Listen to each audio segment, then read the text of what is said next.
C'est un privilège d'être ici même à Edimir, ville en Turquie. Et nous sommes allés à la rencontre d'un homme politique. Lui, c'est M. Nassis Galchop. Je rappelle, M. Nassis Galchop est né en 20 mai 1984. Il est d'origine camerounaise, né à Fodjoumoukwet. Si je me trompe, il va nous corriger tout au long de cette émission. Il est aussi membre du bureau politique de l'Union nationale des socialistes, en abrégé UMS, parti politique représenté à l'Assemblée nationale du Cameroun. Il est même le coordonnateur du mouvement citoyen Tout sauf Paul Biya. On reviendra là-dessus. Monsieur Nassis Galchop, bonsoir. Bon après-midi. Nous sommes ici chez toi, à Edimir. Il faut dire, la Turquie t'a adopté, la Turquie t'a reçu et tu as fait de cette ville ta base. Comment vous vous sentez en Turquie? Je me sens bien. Je voudrais déjà profiter de votre plateau pour remercier le gouvernement turc qui m'a accordé la protection internationale sur son sol. Je voudrais remercier les autorités de l'immigration, Göç İdaresi, et surtout ceux et celles qui travaillent à l'immigration au niveau de la région de Edirne. La région de Edirne, c'est une région aux portes de l'Europe. Nous sommes à la frontière avec la Bulgarie et la Grèce. C'est une ville magnifique, comme vous avez pu le constater. D'ailleurs, je vous invite à faire un petit tour après l'émission. Elle est paisible, c'est loin de la grande métropole d'Istanbul, trop bruyant pour moi. Je me sens bien, je me sens quelque part chez moi, mais le chez moi reste avant tout le Cameroun et l'Afrique. Allez, on va taper un toast puisque nous sommes en Turquie et on dit c'est le tchaï. Oui, c'est le thé turc. Le thé turc, le tchaï. Santé, merci. Allez, merci. santé. Merci. Alors, c'est quoi UMS? UMS, c'est l'Union des mouvements socialistes. C'est un parti politique qui a à sa tête le très honorable Kwemo Pierre, qui est ancien vice-président de l'Assemblée nationale, ancien vice-président, premier vice-président du SDF à l'époque, du Social-démocrate du Front. Et l'Union des mouvements socialistes a été créée en 2012 et je rejoins le parti la même année. Et en 2013, je suis candidat aux élections municipales d'arrondissement de Bandia. Donc l'Union des mouvements socialistes est un parti politique représenté à l'Assemblée nationale, tout simplement, et dans plusieurs collectivités territoriales décentralisées au Cameroun. On dit à l'Assemblée nationale du Cameroun, vu qu'on nous sommes en Turquie. Oui, à l'Assemblée nationale du Cameroun, Et il y en a beaucoup qui vont nous regarder sur beaucoup de chaînes au Sénégal, Cameroun, en Turquie aussi, et pourquoi pas dans d'autres pays européens. Alors, quelles ont été les motivations de rejoindre ce mouvement? Qu'est-ce qui vous a motivé? Parce que quelque part on lit tout sauf Paul Biya. Qu'est-ce qui vous a motivé à rejoindre le mouvement UMS? Il faut dire qu'à la base, j'appartiens à une grande famille, la famille royale Fodjoumoukwet. Mon grand-père, feu Sa Majesté Kamgachumbo David, était l'un des barons du Rassemblement démocratique du peuple camerounais, le parti au pouvoir au Cameroun, et l'un des amis intimes du dictateur Paul Biya. Donc nous avons grandi dans cette famille, dans le pouvoir, je peux dire. Mais j'ai toujours su que ma place était aux côtés du peuple. Et vous savez, au Cameroun, lorsqu'on dit peuple, vous ne pouvez pas être dans le parti au pouvoir et être du côté du peuple parce que tout est mis en place pour spolier le peuple et des inégalités sociales qui existent. Donc au décès de mon grand-père, j'ai décidé de rejoindre l'opposition. Et la meilleure offre qui s'était présentée à moi, étant donné que je suis de l'Ouest, du Honkam, Ce n'est pas une affaire. On va dire ethnique, hein. c'est l'histoire de tribu. Non, ce n'est pas, parce qu'on ce n'est est pas une affaire tribale. Pierre Kouemon, Non, je voudrais préciser. Je voudrais préciser. C'est juste que j'avais un outil à ma disposition qui me permettait de me présenter au niveau national et surtout d'être écouté. Vous savez, on dit la bonne charité commence par soi-même. Il fallait déjà défendre les intérêts des populations de ma localité administrative, c'est-à-dire mon arrondissement, mon département, ma région et ensuite la République. Et ce qui s'offrait la meilleure opportunité que j'avais, c'était l'union des mouvements socialistes. Et je voudrais préciser que le projet politique que présente l'union des mouvements socialistes en mettant l'humain au centre de ses préoccupations m'a intéressé. Parce que lorsqu'on parle de Ernesto Che Guevara, lorsqu'on parle de Mao, lorsqu'on parle des grands bâtisseurs de cette personne, c'est vrai, Mao, on peut avoir des critiques sur certains faits pour opposer Mao, mais le socialisme a pour centre, pilier central, l'être humain.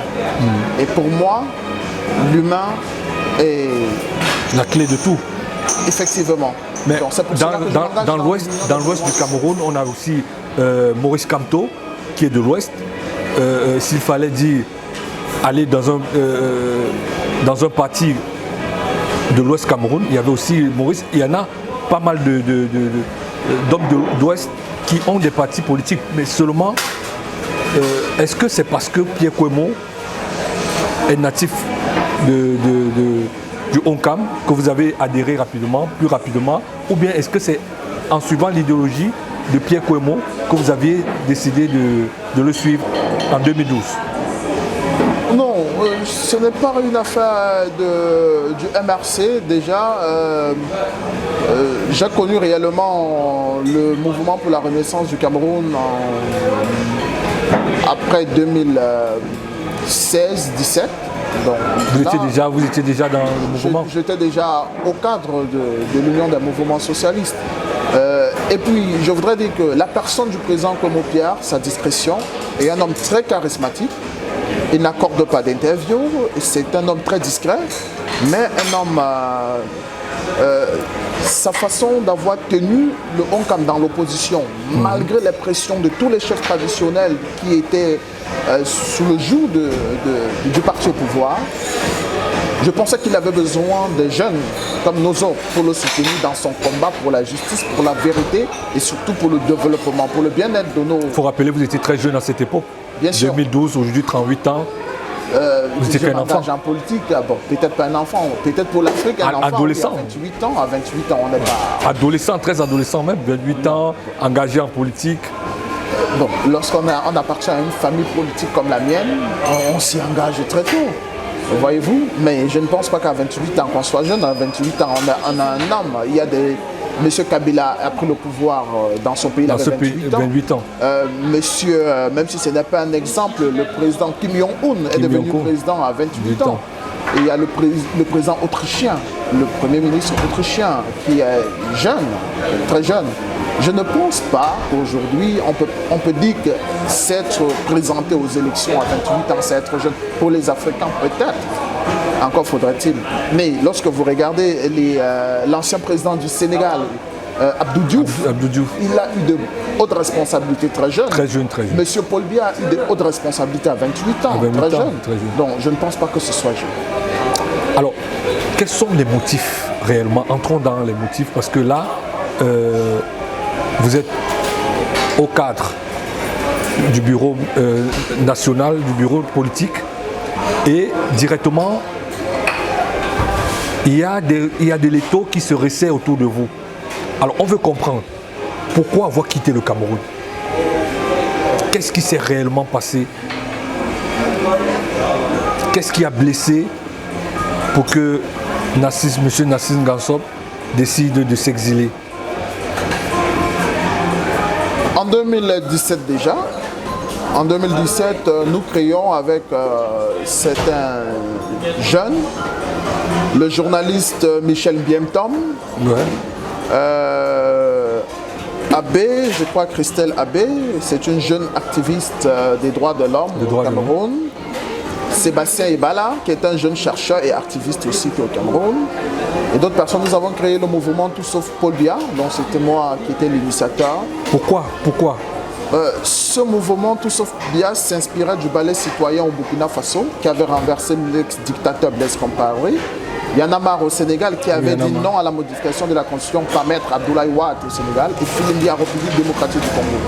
Donc nous nous sommes inspirés de cela pour mettre sur pied Tout sauf Paul Biya qui était pour nous tout en 2018, mais pas Paul Biya comme candidat. Et pour nous, il était question de tout mettre en œuvre pour qu'il n'y ait pas d'élection au Cameroun si M. Biya était candidat, parce que nous avions anticipé.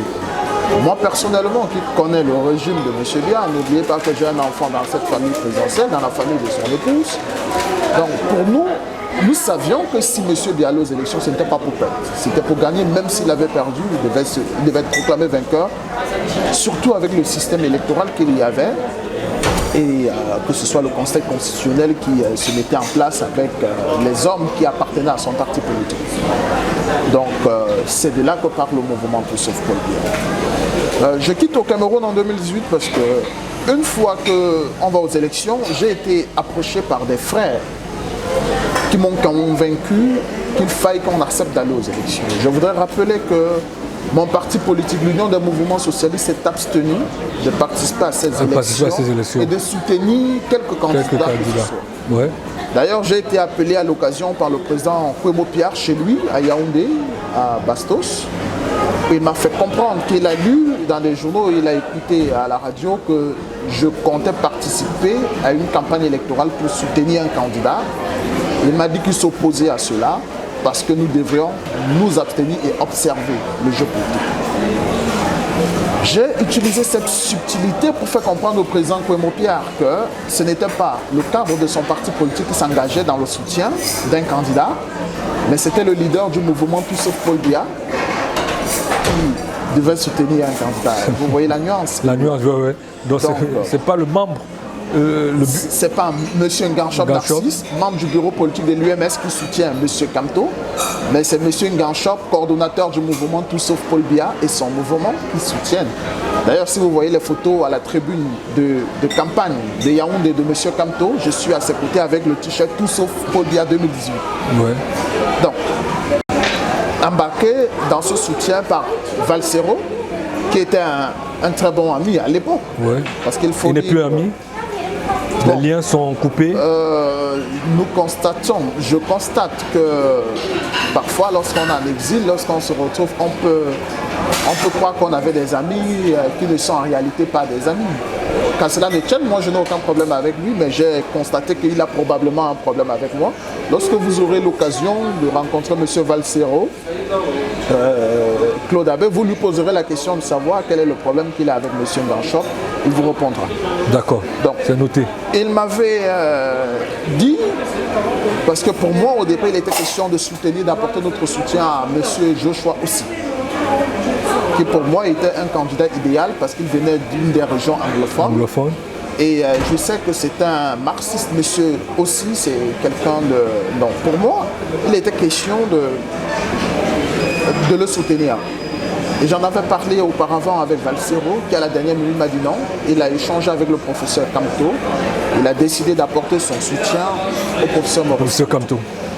Et à seconde, j'ai parlé avec un ami à l'époque, un grand frère, mais un très bon ami, Paul-Éric Kinguet, paix à son âme.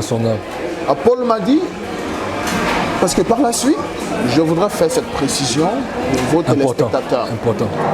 Nous avions avec Jean Magos mis sur pied une organisation. Le PA48, le Parti d'Avril 48. Jean Magos. Oui, il est le président de ce parti politique. Du Parti d'Avril 48. Nous avons mis une organisation qui s'appelait Alternance 18. Alternance 18. Alternance 18, c'était... Bon, on se retrouvait pour proposer des idées pour qu'il y ait une alternance. Dans cette histoire, il y avait Paul-Éric Kinguet, il y avait Edith Kabanwala, il y avait plusieurs autres leaders de la société civile et moi-même. Et pour moi, je proposais que nous puissions prendre les armes pour renverser le régime de M. Biya. Beaucoup n'étaient pas d'accord parce qu'ils jugeaient que c'est une méthode très radicale. Et pour finir, ce mouvement n'a pas pu prospérer. J'ai donc décidé de suivre Paul-Éric Nguyen qui m'a conseillé qu'il faudrait qu'on soutienne Maurice Kamto. On peut donner une chance à M. Maurice Kamto de gagner les élections. Et c'est ce que nous avons fait. Sauf que j'ai dit, pendant qu'on avançait, j'ai dit à PEC, écoutez, je connais le régime. D'ailleurs, les services de renseignement du Cameroun, lorsqu'ils ont pris mon téléphone, ils ont vu cet échange WhatsApp avec Paul-Éric Nguyen. J'ai dit à Paul, si nous avons des tendances que nous avons gagné les élections, nous devons immédiatement nous retrouver au Hilton, autour du professeur Kamto, mettre sur pied un gouvernement et engager un rapport de force pour contester si jamais le régime de M. Biya veut voler la victoire. D'ailleurs, Paul-Éric Nguyen est-ce qu'il avait gagné? Est-ce qu'il avait gagné les élections? Je le dis ici en regardant. Maurice Kamto, est-ce qu'il avait gagné le professeur Maurice Kamto est le vainqueur de l'élection présidentielle de 2018 au Cameroun. Ça, je peux vous le rassurer. D'ailleurs, n'oubliez pas que 2-3 jours après les élections, on avait tous les résultats. Mais expressément, ils ont bloqué pendant plusieurs semaines le temps de faire des magouilles. Vous avez vu sur les réseaux sociaux comment des gens remplissaient des bulletins pour essayer de combler le vide du parti au pouvoir au nord. Vous avez vu en direct du Conseil constitutionnel où le président du Conseil constitutionnel donne un procès verbal à un membre du MRC, M. Alain Foguet, qui n'est pas signé. Ça, c'est un flagrant délit. Malgré ce cas de flagrance délit au Conseil constitutionnel, qui était largement suffisant pour invalider les résultats, ils ont décidé de faire un forcing et d'attribuer par la légalité que leur confère la Constitution la victoire à M. Paul Biya qui en réalité avait perdu l'élection présidentielle de 2018 au Cameroun. Donc malheureusement, le professeur Maurice Kamto n'a pas su protéger sa victoire. Il n'a pas eu le courage nécessaire pour protéger sa victoire. On ne pouvait que passer par la rue pour contester ce hold-up électoral. Et nous savons tous que dans une démocratie, on ne vous donne même pas la possibilité de commencer une manifestation pacifique. C'est à l'issue de cette manifestation, toute première manifestation d'octobre 2018, que j'ai été interpellé, conduit à la police judiciaire, accusé de rébellion, appel à la rébellion, insurrection, réunion et manifestation interdite et tout ce qui allait avec, et traduit au tribunal. J'ai passé 5-6 jours de détention. J'ai eu la chance de tomber sur un procureur de la République, Ndokoti, qui était Clément, on va dire. Un homme de droit. On ne parlerait pas de la clémence, mais on parlerait de la justice. Parce qu'on parlerait du droit. Il a compris que je me battais pour la justice et qu'en réalité, tout ce qui était monté dans mon dossier, c'était une manière de noyer un poisson. Pourtant, voilà. Il m'a dit, avec ses collaborateurs, qu'il trouvera un moyen de m'accorder une liberté sous caution, sous garance, si j'ai quelqu'un. Ils feront leur rapport en attendant le jugement et qu'il me conseillait de trouver le moyen de m'éclipser un tout petit peu. Lorsqu'il a dit, j'ai compris ce que ça voulait dire. Et effectivement, parce que ça devait être chargé, le dossier. Pardon? Le dossier devait être chargé. Oui, tout à fait, évidemment. Alors, et quand vous quittez le Cameroun, quelle est la première destination? Parce que vous directement... Voilà. Il me fallait une destination qui n'avait pas besoin de visa pour le Cameroun. Parce que je n'avais pas, si je faisais une demande de visa, immédiatement j'allais être interpellé parce qu'on devait comprendre que je cherche à quitter le Cameroun. Je devais être interpellé. Donc, j'ai dû quitter la cellule du parquet en Ndokoti pour Bonapriso, qui est proche de l'aéroport parce que j'avais des proches à Bonapriso. Je suis resté là, j'ai pris un billet d'avion, 2 billets d'avion pour la personne qui était venue me prendre garant parce que si je la laissais, elle devait être interpellée. Sénégal. Et au Sénégal, il fallait que je m'organise pour trouver un billet d'avion pour partir. D'abord la Suisse. Et lorsque je me suis rendu à l'ambassade de Genève, l'ambassade du Cameroun avait déjà informé tous les autres ambassades. Les autres ambassades, je ne vous dirai pas comment, mais nous avons eu des informations claires parce que tout le dossier que j'ai déposé à l'ambassade de Suisse à Dakar, ceux qui m'ont envoyé l'invitation pour la conférence internationale à Genève ont été contactés par l'ambassade du Cameroun ou qui ont reçu des menaces. Pourquoi est-ce qu'ils m'invitaient? à Genève. Donc on a refusé carrément de traiter mon dossier. C'est-à-dire qu'on ne prend pas mon dossier pour traiter et refuser le visa ou donner. C'était complet, mais ils ont refusé qu'ils ne pouvaient pas prendre. Donc j'ai eu ce problème avec plusieurs autres ambassades. À la dernière minute, j'ai eu la chance de prendre un visa business pour la Turquie et je suis arrivé en République de Turquie où immédiatement j'ai pris un cabinet d'avocats que je voudrais remercier, le cabinet de maître Sefda d'Or, qui est par ailleurs conseil du Consul général de France à Istanbul. C'est elle qui m'a aidé avec son cabinet à obtenir la protection internationale en République de Turquie. Alors, actuellement vous êtes sur le sol turc, on l'a dit à l'entame de cette émission. Vous bénéficiez de beaucoup de droits et de privilèges. Qu'est-ce que le sol turc vous a apporté en tant qu'homme politique? Juste une protection internationale, rien de plus. Juste une protection internationale. On n'a pas d'aide. Vous rendez-vous compte, la Turquie a environ 12 millions de réfugiés, donc c'est pas évident d'aider tout ce monde. Ouais.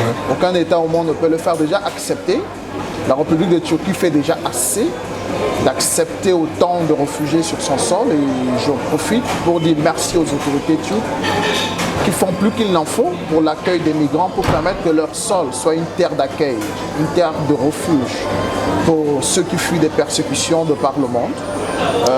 C'est ce que la République de Turquie m'offre, à savoir une protection internationale sur son sol. On voulait demander à M. Nassim Gatchop, est-ce qu'il travaille en Turquie? Oui, je travaille. J'ai une société que j'ai créée au Sénégal. En Turquie, en tête? J'en viens. J'ai une société que j'ai créée au Sénégal qui s'appelle Transatlantique Dakar, qui est une société d'import-export, de transport et logistique et de conseil en immigration. Cette société, je l'ai créée et aujourd'hui, nous sommes dans un monde de plus en plus numérique. C'est-à-dire que même si vous avez un bureau quelque part, physique, vous devez être sur des plateformes, sinon vous n'existez pas. D'où vient le financement?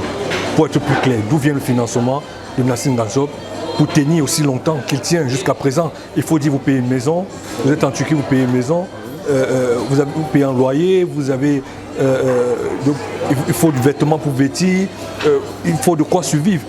D'où vient ce financement-là? Mais je vous ai dit là. Non, ça ne peut pas aussi seulement venir de là.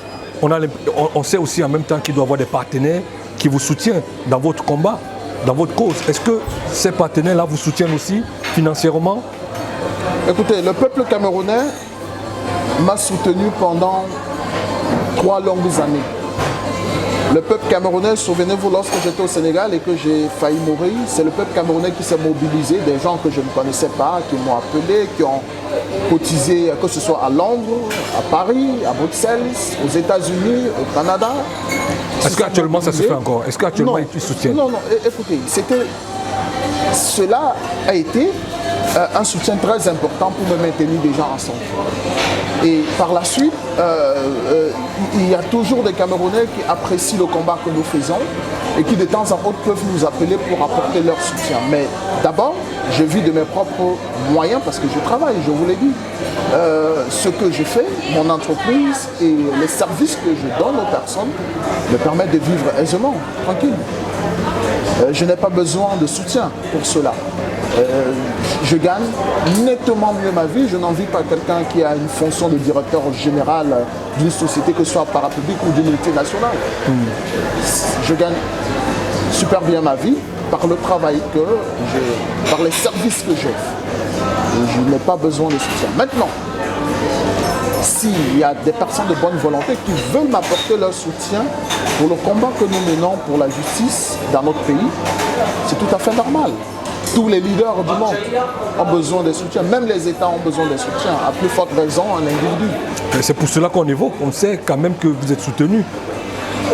Écoutez, ce n'est pas par ce soutien que je vis. Il faudrait que... Ce qui est logique. Ce n'est pas par ce soutien Ce qui est logique aussi en même temps. Mais c'est tout à fait normal, c'est une évidence que nous puissions avoir des soutiens. Nous sommes quand même des leaders politiques. Les partis politiques dans nos États ont des soutiens. Parce qu'il y en a beaucoup de personnes qui vous suivent et ces personnes aussi qui apprécient le travail que vous faites. C'est pour ça qu'on pose la question, est-ce que ces gens-là vous accompagnent en vous soutenant dans ce que vous faites? C'est une évidence, mais je ne voudrais pas que vous pensiez ou bien que ceux qui vont nous suivre pensent que nous vivons parce que nous sommes soutenus. À la base, je suis un chef d'entreprise. Je suis un chef d'entreprise qui rend des services. N'oubliez pas, mes conseils sont tarifés à 1 500 $. Mes conseils en immigration sont tarifés. Mes conseils, je n'ai pas dit que je donnais des documents. Mes conseils sont tarifés 1 500 $. Il y a des personnes qui acceptent de le payer régulièrement. J'ai des clients. Donc, c'est ce qui permet de vivre toutefois sans besoin. Mais toujours est-il que oui, il y a des personnes qui apprécient le combat que nous menons et qui veulent nous accompagner pour que nous puissions continuer ce combat pour le bien-être de nos compatriotes. Il y a 30 millions de personnes au Cameroun qui vivent sous le joug d'une dictature depuis 40 ans. Et peu de personnes ont le courage de se lever contre cette dictature que nous avions au Cameroun. Alors des jeunes comme nous, qui ont sacrifié leur vie, je vais vous dire que je n'ai pas une vie de jeune. J'ai 38 ans, je ne vais pas en boîte de nuit, je ne vais pas dans les snacks, je ne vais pas dans les milieux publics. Ce sont des contraintes qui vont, des exigences qui vont avec l'engagement que nous avons pris. Je ne m'en plains pas. Si nous pouvons nous sacrifier pour permettre aux autres de s'amuser et d'avoir une bonne vie, on l'assume fièrement. Et des gens sont conscients de cela et décident de nous apporter leur modeste contribution pour nous encourager dans le combat que nous menons contre la dictature que nous avons au Cameroun. Voilà. Alors, on a remarqué que vous êtes sur le sol turc et que vous avez essayé d'entrer dans l'Union européenne. Une première tentative pour la Grèce, ça n'a pas marché. On aimerait savoir, qu'est-ce qui s'est réellement passé? Alors, racontez-nous un peu ce film-là. Lorsque j'arrive en République de Turquie, c'est un transit en réalité. Ce n'est pas ma destination finale. Il fallait déjà que je sorte du continent africain parce que le régime du dictateur Biya avait pris des dispositions pour que je sois interpellé et renvoyé au Cameroun. Il fallait que je sois outre-Atlantique, outre-Méditerranée. Alors, j'arrive en République de Turquie, je fais la demande de protection internationale et mon avocate m'explique clairement comment ça se passe en Turquie. Ceux qui sont sous protection temporaire, les Syriens, les Afghans, les Yéménites, les Palestiniens, ceux qui fuient la guerre dans leur pays, peuvent rester en Turquie le temps que la guerre se termine dans leur pays et ils retournent. Mais ceux qui ont des problèmes avec des gouvernements comme nous autres, nous sommes provisoirement le temps que le gouvernement turc ou le HCR trouve un dernier pays d'accueil. Parce qu'il y a une convention entre la Turquie, les pays scandinaves, les États-Unis, le Canada et l'Australie. Ceux qui sont reconnus comme réfugiés politiquement sont envoyés dans l'un de ces pays, en fonction des quotas. La procédure prend entre 6 mois et 8 mois maximum. C'est ce qui est prévu. Sauf qu'avec le nombre de réfugiés, il y a des gens qui se retrouvent à faire plusieurs années, 5 ans, 8 ans en République de Turquie, en attente de cette réinstallation. Ça s'appelle la réinstallation. En réalité, on m'avait parlé de 6 mois, 8 mois. Après un an, il n'y avait pas de suite. Un an et demi, il n'y avait pas de suite. Mais bon sang, je suis quand même un leader politique. Je ne suis pas un réfugié qui peut venir faire sa vie en Turquie. Nous avons un peuple qui compte sur nous. Nous sommes des leaders. Notre peuple compte sur nous. Si je m'abandonne en République de Turquie, j'abandonne le combat politique pour lequel je suis en exil. C'est conscient de cela que j'ai pris la décision de quitter illégalement la République de Turquie. Parce que si je me retrouve du côté de l'espace Schengen, j'aurai rapidement un document de voyage. Je parle avec vous, je n'ai pas de passeport. Je ne suis pas différent d'un apatride. Je ne peux pas sortir de la République de Turquie. Je ne peux pas participer aux manifestations de mon pays en diaspora. Je ne peux pas participer aux réunions pour trouver des solutions sur la crise politique dans notre pays. Et nous devons rappeler, actuellement il y a un génocide au Cameroun. Le génocide au Cameroun anglophone, ça fait 7 ans que nous avons une guerre civile dans cette partie du Cameroun. En tant que leader politique camerounais, je ne peux pas apporter ma contribution. C'est un réel problème pour moi. Je ne suis pas différent d'un prisonnier. C'est pour cela que j'ai essayé de partir. Malheureusement, peut-être c'est la volonté des dieux. J'ai été interpellé avant la Grèce, c'est d'abord en Bulgarie. J'ai été interpellé, je suis reparti une deuxième fois, j'ai été interpellé. Je suis allé en Grèce 3 bonnes fois. Je suis arrivé sur le territoire grec. malgré le fait qu'ils puissent m'identifier, qu'ils comprennent que je suis un homme politique, ils ont refusé en violation de la Convention de Genève sur la protection. Vous étiez entré déjà sur le territoire? Sur le territoire grec, j'étais dans des villages grecs où j'ai des amis, où j'ai fait des photos que j'ai partagées sur mon Facebook, malgré cela. Ils m'ont identifié en violation de la Charte européenne sur la protection des demandeurs d'asile à son article 18 et 19. La Grèce, la Bulgarie ont refusé de m'accorder la protection internationale et m'ont refoulé illégalement vers la Turquie. Voilà ce qui s'est passé. Je remercie le bon Dieu. Le peuple turc est un peuple accueillant. Les autorités turques sont ont cette clémence et surtout, je crois que les autorités turques sont à l'image de leur peuple, accueillants envers les étrangers et tolérants envers les étrangers, envers les migrants. Ils comprennent la souffrance des migrants. Et je voudrais dire une fois de plus merci aux autorités turques, merci au peuple de la République de Turquie pour cet accueil envers les migrants. Donc c'est entrer dans un village grec qui vous ont identifié. À chaque fois j'ai été au village, à chaque fois j'ai été dans le village. La police venait. À chaque fois, ouais. Et la police ne m'arrête pas comme ça. Je me rends à la police pour me présenter, je suis un homme politique. Et quand vous demandez une protection? Il suffit d'avoir une pièce d'identité de ma personne, de faire des recherches sur Google, vous avez des informations. Donc je me présente à la police. Mon passeport camerounais même ça avait expiré, c'est allé en Grèce, j'ai refusé de le racheter. Et les autres fois où je suis parti, j'avais des photocopies. Donc je suis identifié, on m'amène au poste de police. La troisième fois, les villageois se sont opposés à ce que je sois refoulé. La police grecque a rassuré la population que je ne devais pas être refoulé, que je devais être conduit au camp des migrants. Mais ils m'ont refoulé la nuit avec d'autres migrants. Alors, on a lu quelque part, vous avez dit, vous avez parlé de certains Camerounais qui ont voulu remettre ça, comment je vais expliquer ça? Je vais aller mot par mot comme vous avez essayé de dire. Il y a des Camerounais qui ont voulu répliquer sur des Grecs vivant sur le territoire camerounais et vous avez dit non à ça. Qu'on peut encore voir, est-ce que vous pouvez nous expliquer tout cela? Je suis un leader politique. Est-ce que les Camerounais ont accepté de vous suivre dans cette démarche-là en voulant aussi faire ce que les Grecs vous ont fait? Non, ce n'est pas me suivre, ce sont des propositions que j'ai reçues dans ma messagerie Messenger. À chaque fois, lorsque je suis allé en Grèce ou en Bulgarie et que j'ai été illégalement refoulé, j'écris parce que je dois rendre compte à mon peuple. Ouais. Je dois dire à mon peuple, voilà ce que nous subissons, nouveaux leaders. Voilà ce que nous subissons. Donc, c'est en lisant mes récits que des personnes qui me suivent sur ma page Facebook, qui a quand même à peu près un peu plus de 20 000 abonnés, des gens m'écrivent pour dire, nous avons des Grecs dans notre quartier, nous avons des Grecs ici à Yaoundé, nous avons des Grecs à Douala, qui vivent comme ils veulent. Certains m'ont appelé du Sénégal, je voudrais vous le dire, et dans certains pays en Afrique. Vous me dites, nous avons des Grecs ici, nous voulons nous occuper d'eux, parce que ce qu'ils vous ont fait, tout en sachant que vous êtes un leader africain, n'est pas acceptable. J'ai dû faire une publication pour leur dire, je les invite au calme, je les invite à la sérénité, je compte m'y rendre en Grèce, pas par défi. Pas par défi, mais tout simplement parce que je pense que les Occidentaux, comme les Africains, doivent respecter la Charte des Nations Unies, la Convention de 1951 sur la protection des demandeurs d'asile. Peu importe les problèmes politiques qu'il peut y avoir entre les États, la loi c'est la loi, elle est dure mais c'est la loi.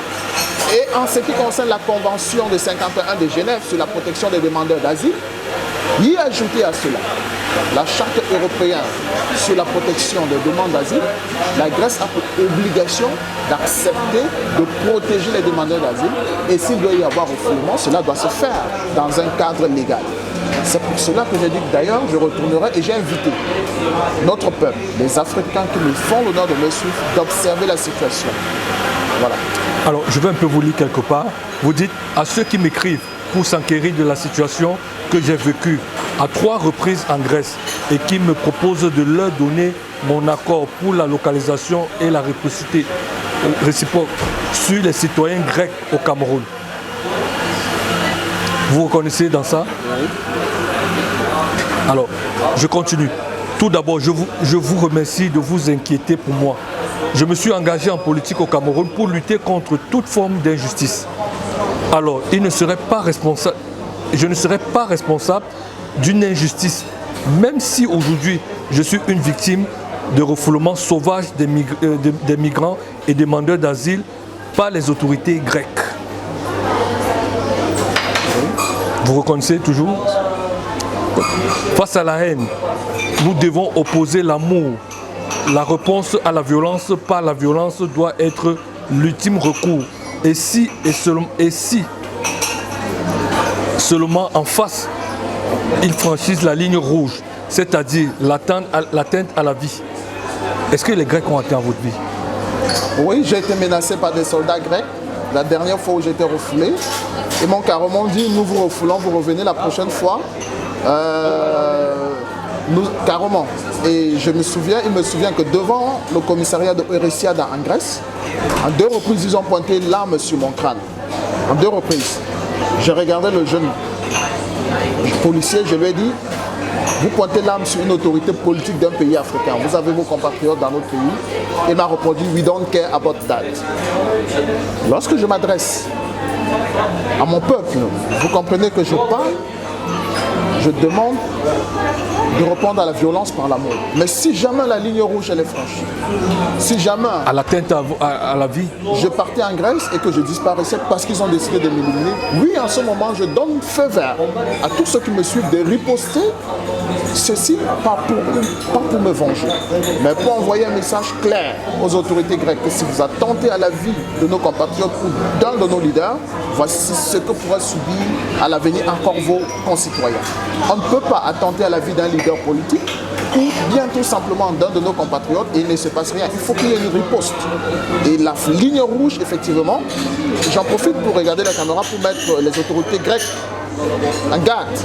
La ligne rouge à ne pas franchir, c'est de porter atteinte, que ce soit moi ou tout Africain qui essaie de s'y rendre illégalement, porter atteinte à la vie humaine. C'est la ligne rouge à ne pas franchir. Et dans mon cas, effectivement, j'appelle tous mes partisans à rester mobilisés à tout moment.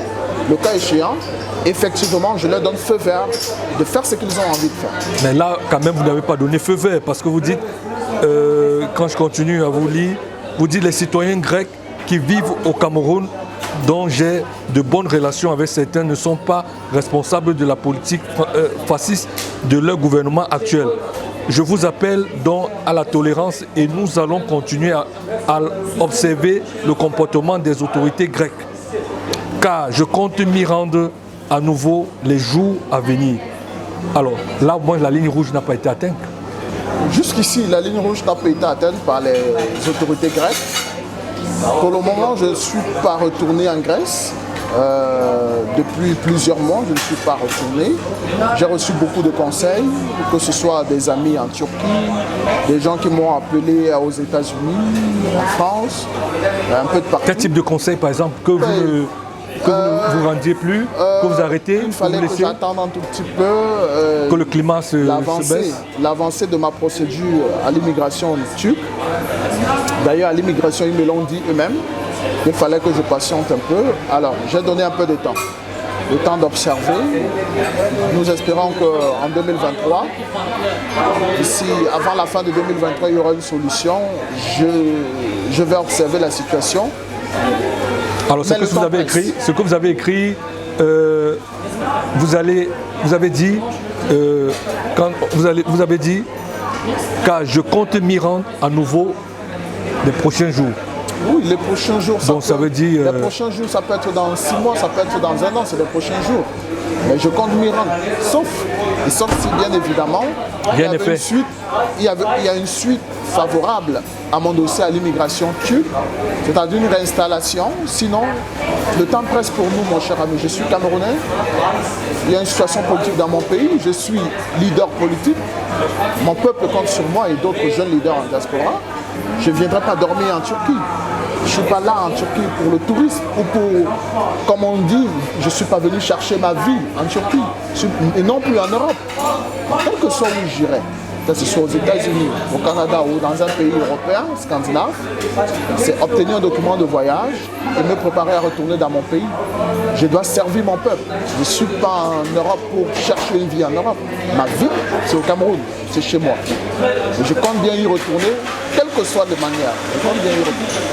Alors, on a aussi observé sur la toile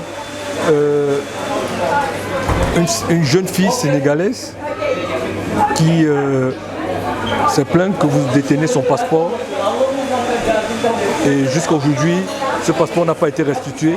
Alors, c'est quoi l'histoire?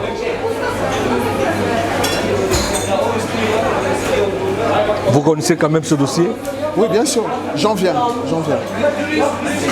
J'ai été contacté par une jeune Sénégalaise qui, dans le cadre des services que j'offre, conseil et assistance pour obtention légale des visas.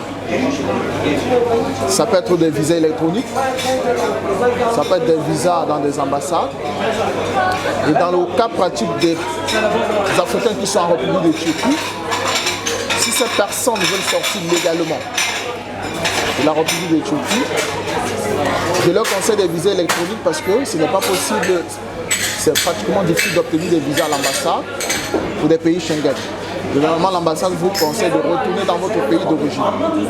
Alors elle m'a appelé parce qu'elle voulait sortir légalement de la Turquie pour n'importe quel autre pays d'Europe centrale ou de l'Est, parce qu'elle ne voulait pas se retrouver dans des réseaux de trafiquants et de prendre la mer Égée pour entrer illégalement en Grèce.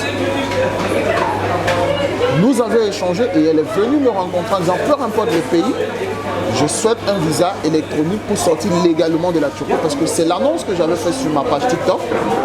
Et si vous fouillez, vous verrez que je parle bien de visa électronique pour certains pays d'Europe, sauf les pays Schengen, parce que les pays Schengen ne donnent pas de visa électronique aux Africains. Elle est venue, elle m'a donné son passeport. J'ai dit que je ne prenais pas le passeport parce que pour appliquer les visas électroniques, on paye tout. C'est-à-dire vous payez avant que j'applique. Elle m'a dit qu'elle venait de la part d'un Sadio qui me connaît. J'ai dit j'ai vécu au Sénégal, je ne connais pas de Sadio. Elle a dit pourtant Sadio vous connaît bien. Bizarrement, un Sadio qui ne m'a jamais appelé. Elle m'a donné un numéro que j'ai appelé jusqu'aujourd'hui et on n'a jamais décroché sur ce numéro-là. Pourtant, c'est un Sadio qui prétend me connaître. J'ai dit, bon, comme c'est quelqu'un qui me connaît et qui vous a envoyé que je vous aide, je le fais. Mais comme vous dites que vous souhaitez, parce qu'elle avait l'air prudente, vous souhaitez que j'applique avant que vous me payiez, reconnaissez parce que vous ne devrez pas détenir la pièce d'identité de quelqu'un. Oui. C'est elle qui a dit non, je préfère laisser mon passeport. Pour appliquer un visa électronique, on n'a pas besoin de passeport. On a juste besoin de la photocopie, une de mes 4 photos, et puis d'autres documents, on peut les obtenir, que ce soit les assurances, on contacte les compagnies d'assurance, voilà. Alors, on n'a pas besoin du passeport, on a juste besoin de la photocopie. Mais elle a dit non, je vous laisse mon passeport, en venant vous donner l'argent pour prendre mon visa électronique, je vais récupérer mon passeport. J'ai écrit le montant qu'elle me devait, j'ai dit vous êtes d'accord, mettez OK. En réponse sur WhatsApp, elle a répondu OK. Comme pour dire, elle était d'accord qu'elle me laisse son passeport et qu'elle viendra me payer avant de prendre son passeport. Donc je commence la procédure. Et dans le cadre des visas électroniques, à toute étape, je fais des captures d'écran pour garder des preuves. C'est-à-dire, lorsque je fais la réservation d'hôtel, l'invitation, c'est quelqu'un en Moldavie, parce que j'ai choisi un visa Moldavie. Et j'avais choisi visa Moldavie parce que je savais qu'étant en Moldavie, il serait facile pour elle d'entrer en Roumanie. Tous les étudiants africains qui ont quitté l'Ukraine sont passés par la Moldavie, ensuite la Roumanie, pour ensuite entrer dans l'Hongrie, pour suivre dans l'Union européenne. Au moins là, il y a moins de dangers. Donc, j'avais choisi cette destination pour elle parce que c'était bien pour elle. J'ai pris l'invitation, j'ai pris les assurances, j'ai pris tout ce qu'il fallait. J'ai même appliqué pour le visa. C'est où elle m'envoie le message lorsque je lui dis qu'il me faut sa carte de séjour Turquie pour la dernière étape, parce qu'à chaque étape, il faut payer. Vous payez jusqu'à la dernière étape, c'est tout ce qu'il manquait. Elle me dit, elle a changé d'idée, elle veut le visa Espagne. Je lui montre là où je suis, il dit non, c'est pas ce que nous sommes dit, et puis j'ai besoin à tout prix de ton truc. Elle dit non, je veux le visa Espagne. Donc vous comprenez certainement, elle a dû parler avec des gens, tout ça, et puis elle a décidé de se retracter, mais j'avais déjà engagé les frais. C'était à 1150 €. L'invitation, on ne peut pas vous rembourser. Lorsque vous appelez quelqu'un en Moldavie, qui vous facture son adresse, c'est quelque chose, l'invitation se donne gratuitement, mais nous savons tous que ça se vend.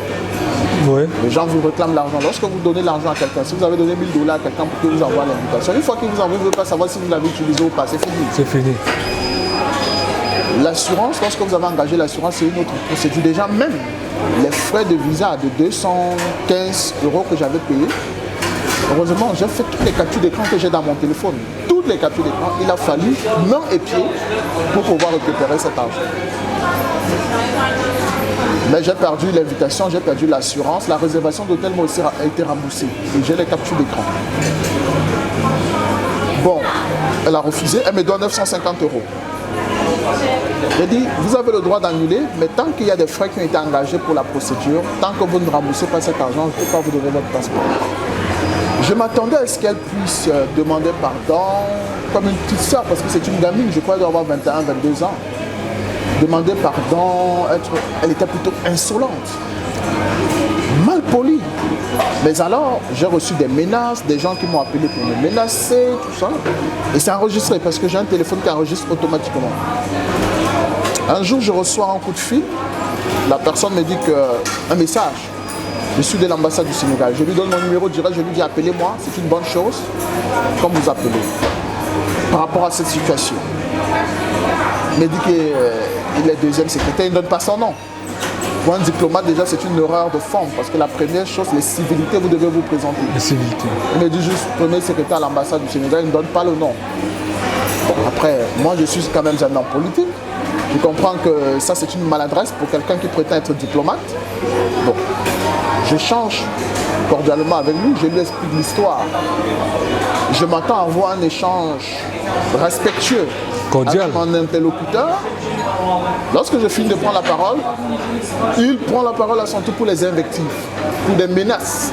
Il me dit que je dois rapidement restituer le passeport, sinon les autorités turques, l'ambassade, le ministère des Relations étrangères du Sénégal, là je lui ai dit bon, ok, c'est bon. Puisque vous me parlez comme ça, allez, informez les autorités turques. Autorités turques, même c'est autre chose. Informez tout simplement la justice turque. Je vais remettre le passeport à mon avocate. Vous verrez qu'un contrat, même verbal, est un contrat. Je n'ai pas pris son passeport par force, elle me l'a remis. Et elle est majeure, mon ambassade ne peut pas récupérer le passeport à sa place. Elle s'est engagée en tant que personne majeure. C'est un contrat entre elle et moi. Elle a le droit d'annuler le contrat, mais elle doit me payer ce que j'ai dépensé et je lui remets. Au cas contraire, allons donc en justice. Et comme vous avez dit que vous allez informer le ministère des Affaires étrangères du Sénégal, c'est pas un souci. Monsieur Amadoumba, j'ai battu campagne de Macky Sall en 2019 avec lui, dans son QG aux Parcelles Asseni. À l'époque, il était ministre des Affaires étrangères. Non, moi, le Sénégal, je connais parfaitement. J'ai de très bons amis au Sénégal. Maître Moussa Sarr, à qui j'adresse mes salutations. Maître Moussa Sarr était mon avocat au Sénégal.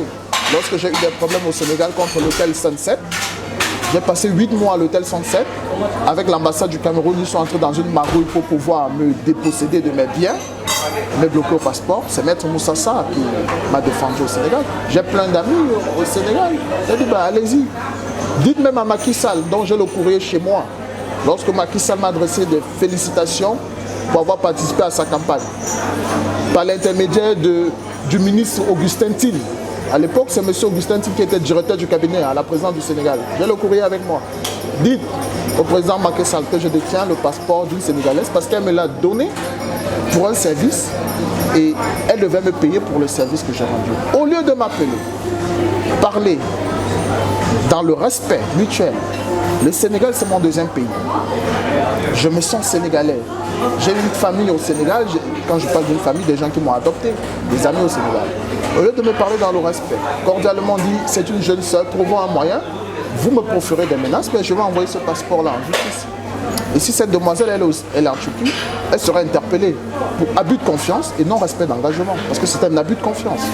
Et non un séquestre de passeport. Il n'y a pas de séquestre. Il y a des messages, elle peut venir prendre son passeport à tout moment, sauf qu'elle doit payer mes frais et elle refuse de payer. C'est un abus de confiance et un non-respect d'engagement. Après, j'ai reçu beaucoup de coups de fil, des amis du Sénégal, effectivement, qui m'ont dit qu'il faut restituer 950 €, c'est rien, il faut remettre le passeport. Donc j'ai envoyé un message à la jeune dame pour dire qu'elle doit revenir récupérer son passeport le 10 de ce mois. J'ai laissé un mois pour voir ce que M. Ibrahima Touré, cet apprenti diplomate qui est à l'ambassade du Sénégal à Ankara, pour voir, parce qu'il m'a proféré des menaces. Il a dit qu'il allait saisir les autorités. Donc j'ai laissé ce temps, je pouvais restituer depuis. Mais j'ai laissé ce temps pour voir ce que M. Ibrahima Touré peut faire. Quelle est sa capacité d'intimidation, de force, comme il veut me faire croire. Si d'ici là il ne fait rien, j'envoie le message qu'elle peut revenir prendre son passeport. Et d'ailleurs, lorsque vous m'avez appelé, vous souhaitez que je restitue le passeport, je vous ai dit, j'ai pas de problème. Je suis prêt à restituer. 950 €, c'est rien par rapport à mes amitiés avec le peuple sénégalais, avec le Sénégal. Le Sénégal, c'est mon pays. C'est pas un problème, je vais lui restituer le passeport. Mais j'espère que d'ici là, M. Ibrahima Touré me sortira ses muscles. Voilà. Alors donc on se dit le passeport sera restitué d'ici le 10. Le passeport est déjà restitué. À tout moment, je vous ai dit, lorsque j'ai été appelé par votre responsable pour venir pour cette interview, j'ai dit que j'étais dans des dispositions à restituer le passeport même aujourd'hui.